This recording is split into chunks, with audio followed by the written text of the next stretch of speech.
I pulled him out seconds before 2 tons of machinery crushed him. He'd be dead. Now he's suing me for emotional trauma from the rescue.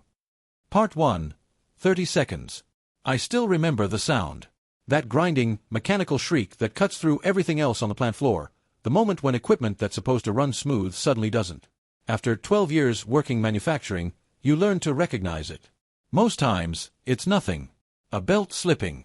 A gear catching wrong. This time, it wasn't nothing. I was at my station, running quality checks on the hydraulic press outputs, when the noise hit. My head snapped toward Bay 7, where the industrial compactor sat, a massive piece of equipment we used to crush scrap metal into manageable blocks. The thing weighed close to 2 tons when fully loaded, and right now, its safety gate was stuck halfway down while the compression cycle had already started. And my coworker was underneath it. He'd been clearing a jam, something we all did, though we weren't supposed to without lockout procedures. I saw him there, his leg caught between 2 pieces of metal that had shifted wrong, the massive compression plate descending inch by inch toward the space where he was trapped. I didn't think. I just ran. "Stop the machine!" I screamed, but the operator was on break, the emergency shutoff was on the far side, and there was no time. The plate was coming down. Maybe 30 seconds until it reached him. Maybe less. He was screaming. I'll never forget that sound either, raw, animal terror from a grown man who could see death coming for him in slow, mechanical increments. I dropped to my knees beside him, grabbed him under the arms, and pulled. He screamed louder. His leg was pinned, twisted at an angle that made my stomach lurch. But the plate was coming, and I could hear the hydraulics whining, and I knew, that if I didn't get him out right now, there wouldn't be anything left to save. I braced my feet against the machine's base and pulled with everything I had. Something cracked. I felt it through my hands, through his body, and he screamed again, but then he was moving, sliding free, and I was dragging him backward across the concrete floor as the compression plate slammed down into the space where he'd been trapped. The impact shook the floor. 2 tons of machinery, crushing everything in that space into something flat and unrecognizable. We lay there on the concrete, both of us breathing hard, covered in grease and sweat. His leg was a mess, bone visible through torn flesh, blood pooling on the floor. But he was breathing. He was alive. Someone finally hit the emergency shutoff. Alarms started blaring. People came running. The paramedics arrived in 11 minutes. While we waited, I held pressure on his leg wound with my shirt, talking to him, keeping him conscious. He was going into shock, eyes glassy, skin pale and clammy. "You're gonna be okay," I kept telling him. "Stay with me. Help's coming." When the EMTs finally loaded him onto the stretcher, one of them looked at me, at the blood on my hands, at the crushed space under the machinery, and shook his head. "Another 30 seconds and he'd be dead," he said. "You saved his life." I felt like I was going to throw up. The adrenaline was crashing out of my system, leaving me shaky and hollow. But underneath all that, there was something else. Something that felt almost like peace. I'd done the right thing. When it mattered most, when there was no time to think or plan or second guess, I'd acted. And because of that, a man was going to live. I had no idea that decision would cost me everything. Update 1. The grateful survivor. He was in the hospital for 2 weeks. Multiple surgeries on his leg, pins, plates, the works. The doctors said he'd walk again, eventually, but it would take months of physical therapy and he'd probably always have a limp. I visited him 3 times. The first time was 2 days after the accident. I brought a card signed by everyone on the floor, plus some flowers from the gas station because I didn't know what else to do. He was still pretty out of it from the painkillers, but when he saw me, his eyes lit up. "There he is," he said, his voice rough from the breathing tube they'd had down his throat during surgery. "My hero." I felt my face flush. Anyone would have done it. "No," he said, grabbing my hand with surprising strength. "They wouldn't have. I saw the other guys. They froze. You didn't. You ran toward me when everyone else ran away." I didn't know what to say to that, so I just squeezed his hand and changed the subject.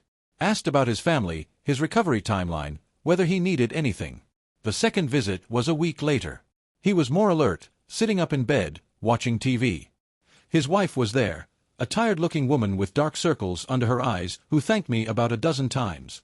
Their kids had made me a card with crayon drawings of what I assumed was me pulling their dad to safety, though it looked more like 2 stick figures wrestling. "You saved my life, man," my coworker said, his eyes wet. "I owe you everything. I don't know how I'll ever repay you."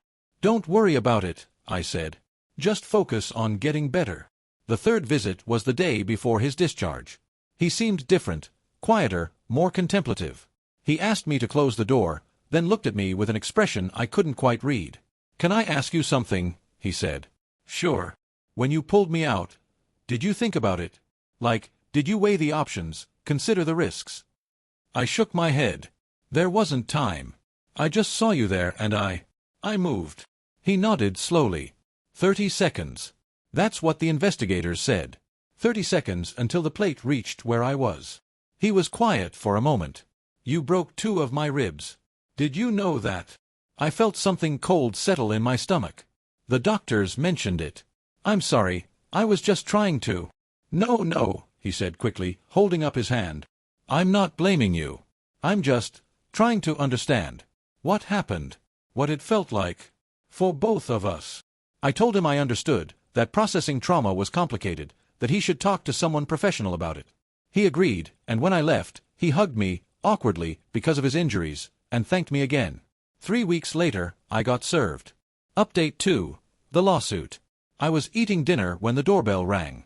Some kid in a polo shirt with a clipboard, asking if I was me. I said yes, and he handed me an envelope.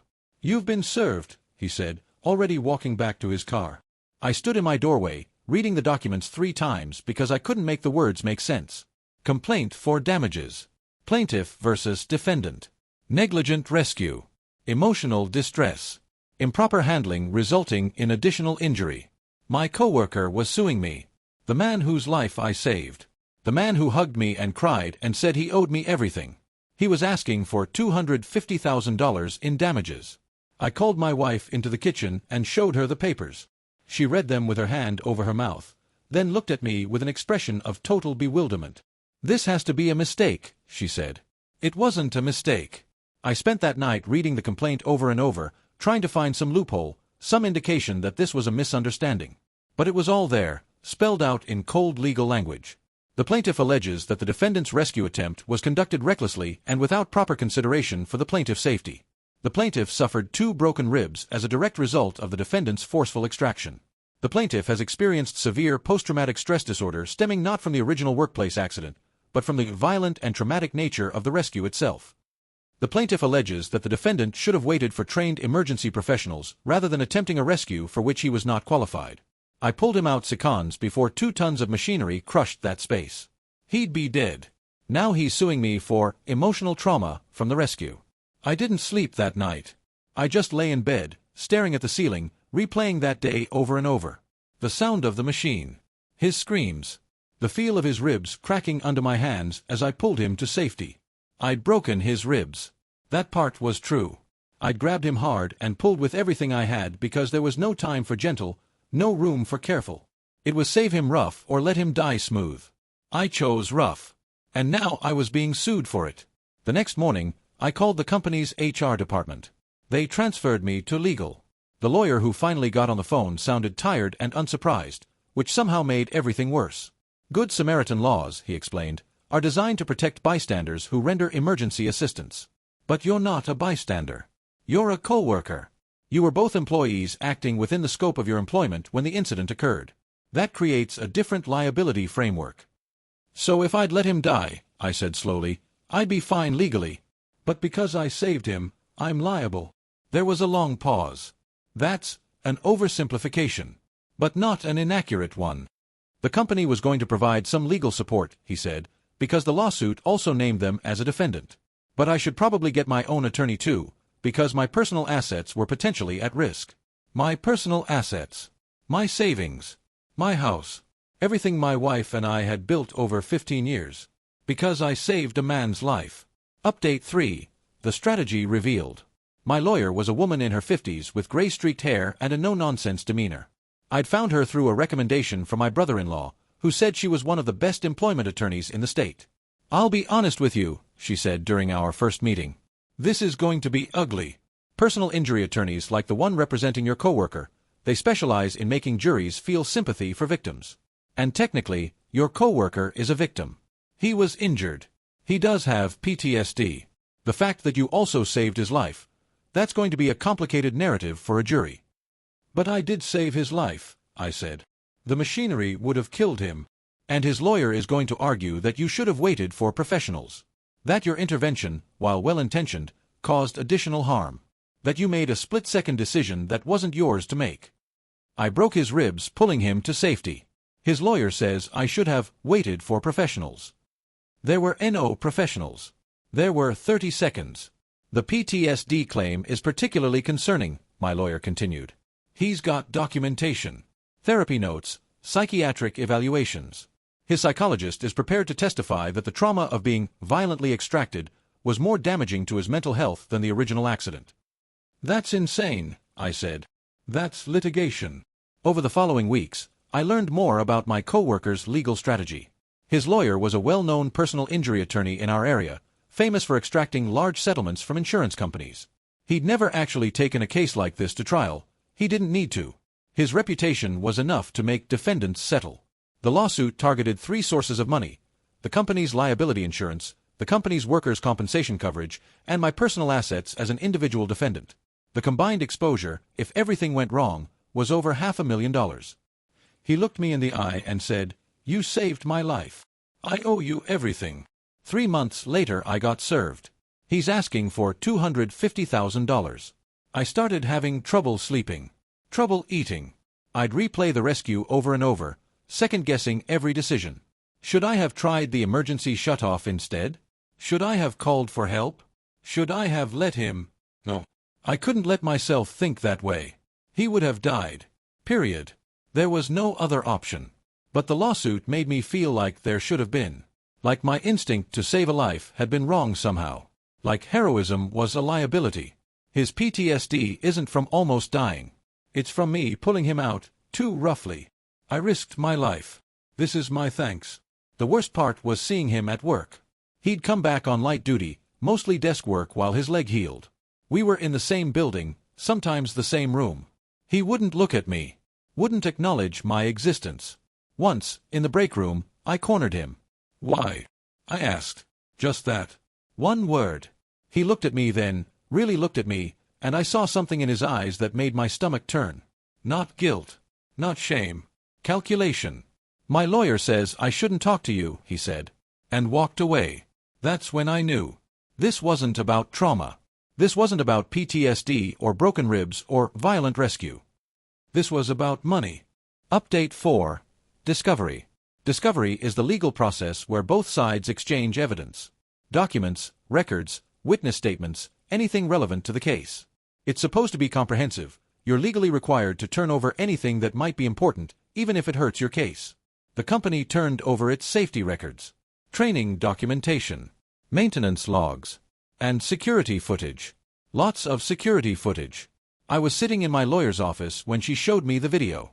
Multiple angles, captured by the plant's security system. I watched myself running toward Bay 7. Watched myself drop to my knees beside my coworker. Watched myself pull him free as the compression plate descended. But that wasn't what made my lawyer smile. "Watch this," she said, rewinding to 5 minutes before the accident. "Watch what your coworker does." I watched. And I saw everything. The lockout procedure at our plant was simple and mandatory. Before you worked on any piece of heavy machinery, you had to lock out the power source with a personal padlock and tag it with your name. This ensured the machine couldn't be activated while you were working on it. On the video, I watched my coworker approach the compactor. I watched him look at the lockout station. And I watched him bypass it entirely, ducking under the safety gate without securing the machine. "That's a termination-level safety violation," my lawyer said. He was not authorized to enter that space without lockout procedures. His negligence caused the accident. Not you. Not the company. Him. There was more. The footage showed that the jam he was clearing had been reported the previous shift. There was a work order in the system for maintenance to address it. He wasn't supposed to be touching the machine at all. Why didn't the company share this initially? I asked. My lawyer's expression soured.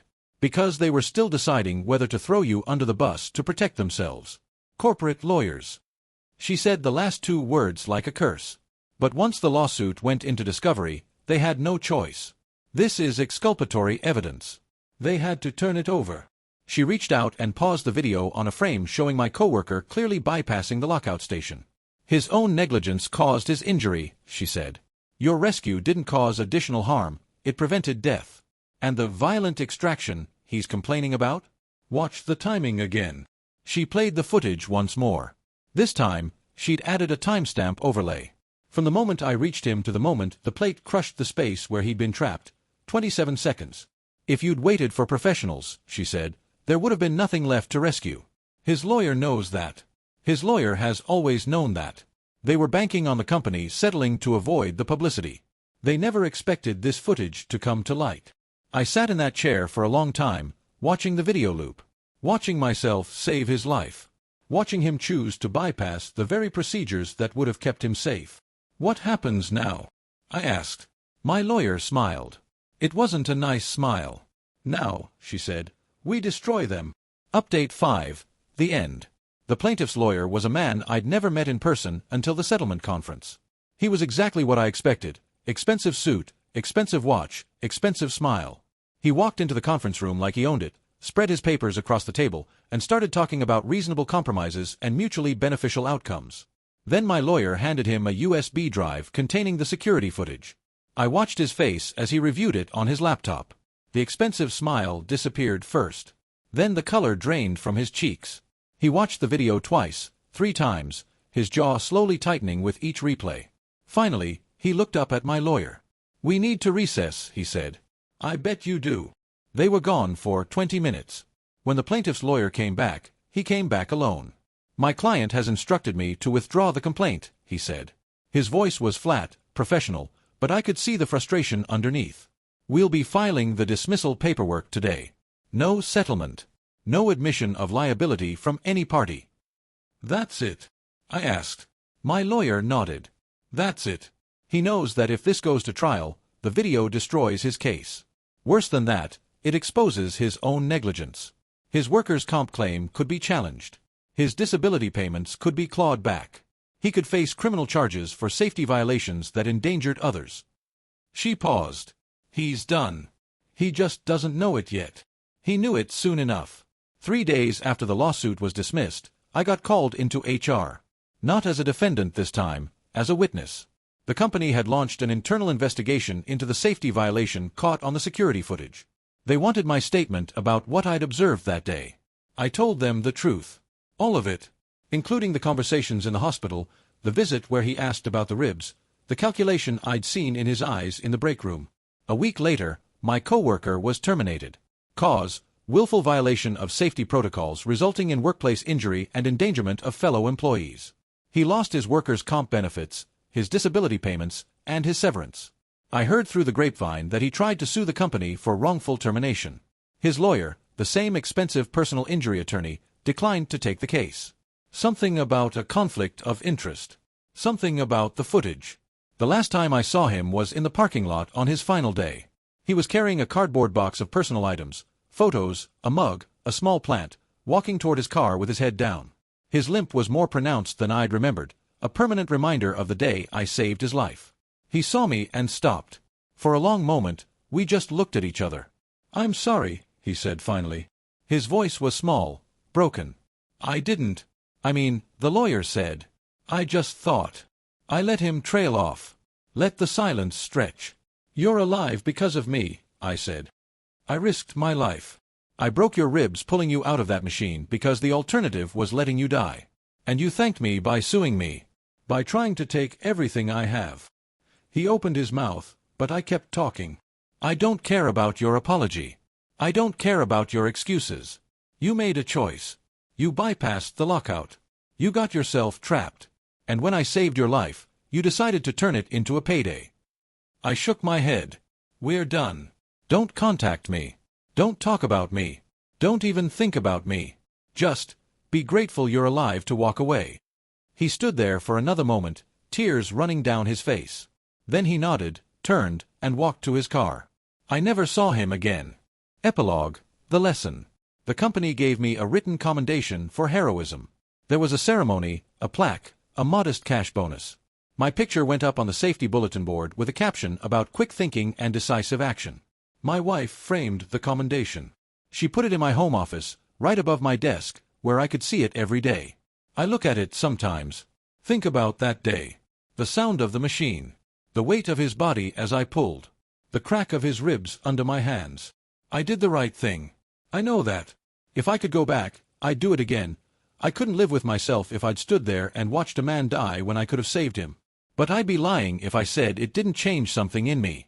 I used to believe that doing the right thing protected you. That heroism was its own reward. That people recognized sacrifice and honored it. Now I know better. Now I know that some people see rescue as opportunity. That kindness can be weaponized. That saving a life can cost you everything if you're not careful. My wife asked me once, a few months after everything settled down, whether I'd do it again. If I saw another coworker trapped, another life in danger, would I run toward them or away? I thought about it for a long time before I answered. I'd do it again, I said finally. But I'd do it with my eyes open. I'd know the cost. And I'd accept it. She nodded, squeezed my hand. That's what makes you who you are, she said. You save people even knowing what they might do afterward. I don't know if that makes me a hero or a fool. Maybe both. Maybe that's always been the same thing. What I do know is this: I saved his life. He tried to ruin mine. And in the end, the truth came out. Not because the system worked, or because justice was guaranteed, but because I had a good lawyer and the security cameras happened to be pointing the right way. I think about that sometimes. About all the people who do the right thing and don't get lucky. Who save lives and lose everything. Who become cautionary tales instead of commendation ceremonies. I was 12 seconds from being one of them. So here's my lesson: for whatever it's worth, be a hero if that's who you are. Save the life. Take the risk. Do what needs to be done when there's no time to think. But document everything. Get witnesses. And for God's sake, make sure you're standing in front of a camera. Because heroism won't protect you. Only evidence will. Here's what I learned: heroism won't protect you. Only evidence will. Some people see rescue as opportunity. That saving a life can cost you everything if you're not careful. I pulled him out seconds before 2 tons of machinery crushed that space. He'd be dead. Now he's suing me for emotional trauma from the rescue. I broke his ribs pulling him to safety. His lawyer says I should have waited for professionals. There were no professionals. There were 27 seconds. He looked me in the eye and said, "You saved my life. I owe you everything." 3 months later I got served. He's asking for $250,000. Company lawyers say Good Samaritan laws don't protect me because we're co-workers. So if I'd let him die, I'd be fine legally. But I saved him, so I'm liable. His PTSD isn't from almost dying. It's from me pulling him out, too roughly. I risked my life. This is my thanks. Then we found security footage. He bypassed lockout procedures. His negligence caused the accident. He violated safety protocols. His own fault. His lawyer saw the footage. Dropped the case immediately. My coworker was fired. Lost workers' comp lost everything. He tried to apologize. I said, "You're alive because of me. You sued me for it. We're done." I saved his life. He tried to ruin mine. Some people see rescue as opportunity. I see it as a lesson. Next time, maybe I'll think twice before being a hero. But I'd do it again. With my eyes open. Knowing the cost. Because that's who I am.